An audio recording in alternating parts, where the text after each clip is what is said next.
this break? Yeah, I mean, obviously every game's important now, so this game's no different. We need to find a way to get a win.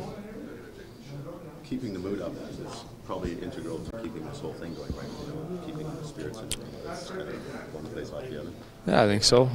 Being positive and just keep going. I think that's obviously important. Every team kind of goes through dog days, especially in January and February, but we don't have that. We can't do that anymore. So we got to find a way to keep everything going. Can you discuss the Sabres a little bit, and that they're maybe down in the standings as well, but they have some pretty dangerous elements in their lineup. Saw last night. Oh, sorry.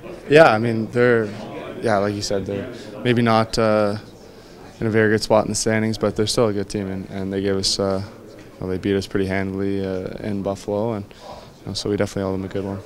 It's a little not off topic, but Ryan Smyth getting the Order of Canada. Not so much about that, but just a little bit about what you got to know from being around him and watching him play, and just kind of his love for the game and being honored by Canada. Yeah, it's an amazing honor, and he's done a lot for the game in Canada, and just seeing him around, the room and Edmonton and stuff like that, you can just get a sense for how passionate he is for the game. I mean, he still plays senior level hockey now. I think that kind of says everything about him. I mean, he just always wants to play. He's loved it, and now he's being recognized for that. So that's pretty remarkable. When it comes to going up against Jack Eichel, is there still something there, or is it just another game for you? It's just another game. Yeah. Your game makes sense. Your game recently, Connor, Todd talked about it the other day. You're starting quickly, helping get your team into it. Do you feel like you've not hit another gear, but do you feel really happy with where your game is at right now? Yes and no. I mean, I definitely feel like I'm doing a good job of creating chances and keep my feet moving and making plays and stuff. But I definitely like to have a better finish around the net. Just capitalize on these chances. Thanks, Mark.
It's like every other first line.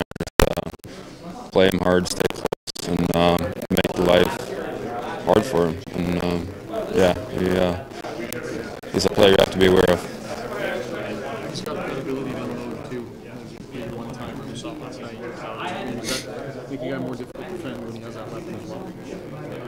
Yeah, I mean, you see good sniper in this league. Pretty much every game you have to be aware of, and obviously it's a different kind of talent. He got pretty much all the skills, so it's adding that shot to that. It's pretty difficult to defend, but we should be ready for that. As a team, they're down in the standings and not having the year that they would want. So when you look at the individuals in the lineup, there's some dangerous players. It's not a team that you want to take lightly.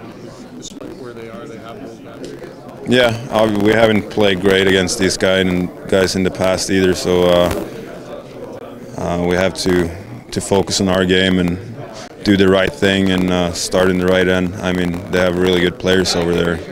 They won yesterday, and yeah, they probably feeling good about coming in today too. So it will be a good game. People make a big deal when a team's playing back-to-back games. Whether you're playing against a team that isn't, or you're the team that's playing 2 in a row. What goes into that? What's the deal? Is it more or less than people make it out to be? I mean,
In the last 2 seasons, the Sabres have given you guys trouble. Just, what's kind of led to that in your mind? I know the game in Buffalo in November didn't really go that well. What's with the Sabres and them getting it to you guys lately?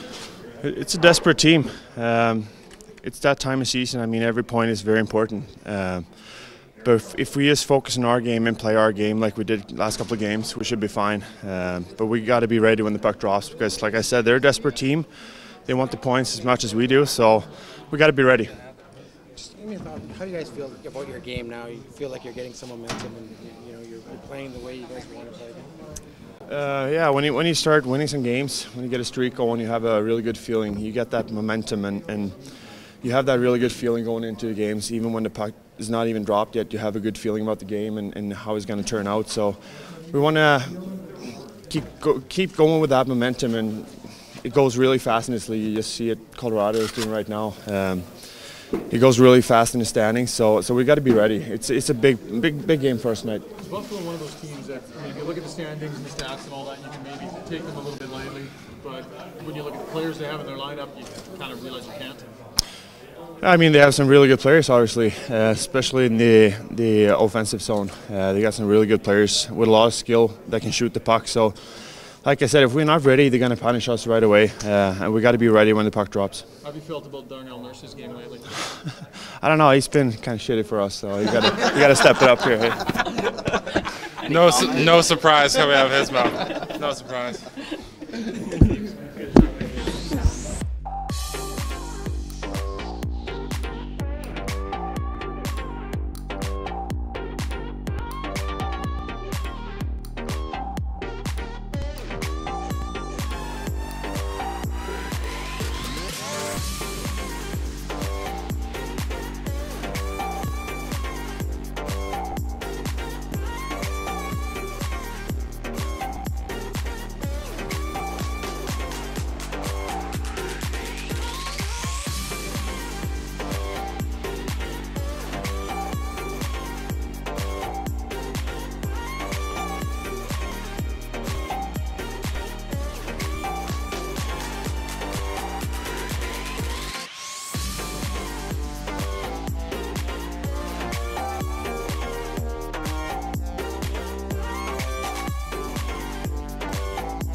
them lightly, but players in the lineup, and there's some dangerous guys. There are a lot of dangerous guys in this lineup. This isn't a team that you can take lightly. They have a lot of ways they can hurt you on this team. Their power play's been hot lately, so it's a team that we definitely can't look past because we need every point we can possibly get right now. For Eichel in particular, I mean, he moves the puck well, but he's got that one-time threat. We saw it last night in Calgary. Can we discuss how that adds an element to him? Yeah, like I said, there's a lot of guys on this team that have that kind of element. I mean, look at Kane, Ristolainen, Eichel obviously shoots the puck a lot. O'Reilly, Reichel, I mean, they've got a lot of threats up front, but obviously Eichel's the main one, and he shoots the puck from pretty much everywhere. He's good at changing the angle, shooting the puck through the D-man, so he's the guy that we all kind of have to key on and let him not hurt us. As a player, can you appreciate the aesthetic value of McDavid and Eichel on the same ice, or as a goalie, is that maybe not a thing that you're digging that much? I mean, obviously they're both two exceptional players. It's always fun to watch both of them play, but you know, we kind of have to focus on everyone on their team. Like I said, they have a lot of threats, so he's one of the main ones. But there's different players in that lineup that can hurt you throughout. So we can't just focus on one guy, but obviously we do have to key on him whenever he's out there. Smyth underneath the Order of Canada, and you got here just after he retired. You kind of, but you obviously played against him. Just a little bit about maybe his passion for the game, and now sort of being honored by the country for his love for hockey. Yeah, I mean, it's a huge honor, and one that he's definitely deserving of. I've met him multiple times throughout the dressing room in a few years that I've been here, so you can tell his passion still burns for the game, and you can see it whenever he was on the ice and watching throughout all those the times he represented our country. So there's no one more deserving of the honor than him, and congratulations to him. Thanks, Cal.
Todd, can you just discuss the Sabres and a team that maybe isn't where they want to be in the standings, but some dangerous players and certainly not a team that you can take lightly? Definitely can't take them lightly. We were obviously beaten by them in their building. They were the better team, and we want to make amends there if we can tonight by putting up a better effort. And obviously the points are important to us. Jack Eichel, Ristolainen, Okposo. I thought those players were dangerous last night when they played against Calgary. Created a number of scoring chances. Ryan O'Reilly in the circle, and very smart, very bright player. We had him at the World Championship. So they've got some quality players, and they're a dangerous team. Just to follow up on Eichel, and I mean, he's got that element to that one-timer. We saw it last night. Makes him dangerous in a few different ways. For your defensemen, I mean, do you want them as close to him as possible? Do you have to respect his speed? How do you play him? Well, he's a skilled player. He can hurt you a lot of different ways. For me, Jack, and having him for a month at the World Cup, he's a great kid. He's a tremendous player. He's got deceptive speed because he's got those long loping strides. Legs may not be moving quite as fast, but his body's really going, and so that speed's deceptive. Dangerous release, the one-timer, the ability to change the angle of a shot. So like any team, they have their star players, and we have to respect them and pay attention to them, but it'll be the group as a whole that we'll have to compete against. So there's always talk at this time of year about the dog days of January and February and kind of how the season drags out. In the predicament you guys are in right now, is it easier to motivate guys and you have to worry less about that, about guys coming to the rink every day and because you guys need these points? Well, we had our dog days in November and post-Christmas a little bit. So we've used our dog days up. I've spoke about that before. And, as far as motivating our group, from now till the end, I would be very disappointed if our group didn't show signs of being motivated. There's a lot to play for. There's an opportunity to have a push here. We see some teams that go on winning streaks and climb the standings quickly. We've been able to put 3 in the bank, and as I said yesterday, we don't want to give that back. So the motivating part, for me, it's a lot of it's self-motivation. When you drive to the rink and you jump in your car, you've got your name all over the game, your game, and then we mix all those names together and we develop our game. So take care of your part, be motivated, be excited about playing. Again, as I said yesterday, we should feel good about ourselves right now in comparison to 2 to 3 weeks ago. So let's capture that and let's keep playing. Further to that, when you put a few wins together, you can see it in practice and in the room. Guys are upbeat, they're joking around. How much easier is it to coach and play and win when the mood is like that? Well, guys are more open to suggestions and to adjustments. When you're not playing well and you're losing games, you have a tendency to chase things. You have a tendency to worry more about their spirit than you would when you're winning. And the modest 3-game win streak, our spirit's a little bit better, so we don't have to worry about that as much as a coaching staff. Maybe we can make a few adjustments now, and they're willing to capture it, but let's not give it back. Todd, I'll ask the obligatory same lineup. No, we'll make a change. Schlepp's going to play tonight. And what have you seen or not seen from him? I mean, does he have to get in now and show you that it's just not one game, he's got to 2 games, 3 games, he's got to do the thing he did in the playoffs or late in the year? I think you just answered the question. That's exactly it. Get in, get things done, get some traction as a player, and turn 1 day into 2 days. So who is he in for who played last game? Who's he in for? He's going to go in for Cammy tonight. Gino? Just a question about Ryan Smyth, who was honored this morning. I don't know if you saw or heard yet because you were busy, but with the Order of Canada, and you've probably got lots of experience against him, and what you think of him getting this kind of honor? Oh, a tremendous honor for him and his family. Ryan's a quality person and was a tremendous player. Obviously, anybody that has been an Oiler fan knows what he meant to the team and the organization, and certainly the city. He still calls it home. But the Order of Canada, as far as hockey goes, that is more a reflection on what you do for your country. And you know, you don't get the nickname Captain Canada for nothing. And he did a tremendous job of representing our country at a number of different events, and was successful at many of them. So I think it's a very deserving honor for him and the other nominees. Okay.